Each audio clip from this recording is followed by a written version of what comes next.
The opening of the Magnificat by Johann Sebastian Bach. You heard sopranos Mia Persson and Yukari Nonoshita, and it was Bach Collegium Japan conducted by Masaki Suzuki. And why not let us know if there's anything you'd like to really hear in Bach before 7. You can email us 3breakfast@bbc.co.uk. In the next half hour, some really gorgeous music for flute by Germaine Taillefer and the gentle sounds of night in a prelude by Debussy. Both of those on the way just after news at 7 o'clock. Here's VG Ellis. Sir Keir Starmer is to hold talks with the leaders of France and Germany this afternoon at the annual Munich Security Conference, bringing together about 50 world leaders. They're expected to discuss European defense and relations with the United States at a time when President Trump's commitment to NATO has been called into question. Last year, the American Vice President J.D. Vance used his speech in Munich to criticize Europe. This time, the U.S. will be represented by the Secretary of State, Marco Rubio. He was asked if his message would be more conciliatory.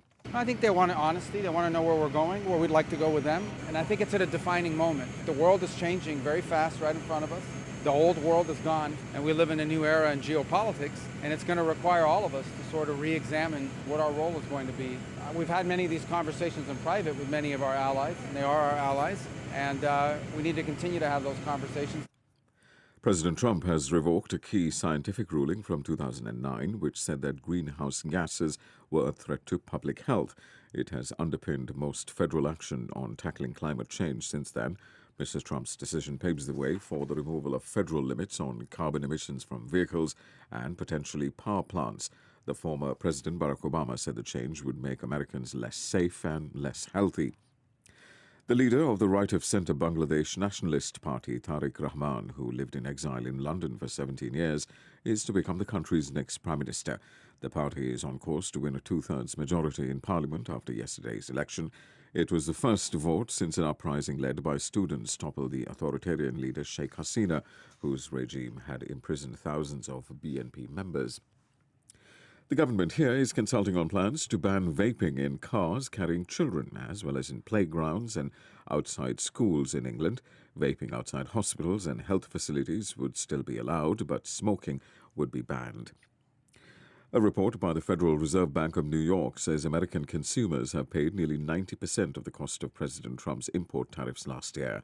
The White House promised that foreign companies would bear the burden, but the analysis says U.S. retailers passed most costs on to their customers.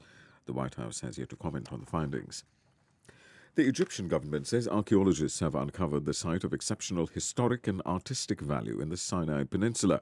The natural shelter features carvings and paintings on its rock ceilings and walls depicting animals, symbols, and scenes of daily life from prehistoric times to the Islamic era.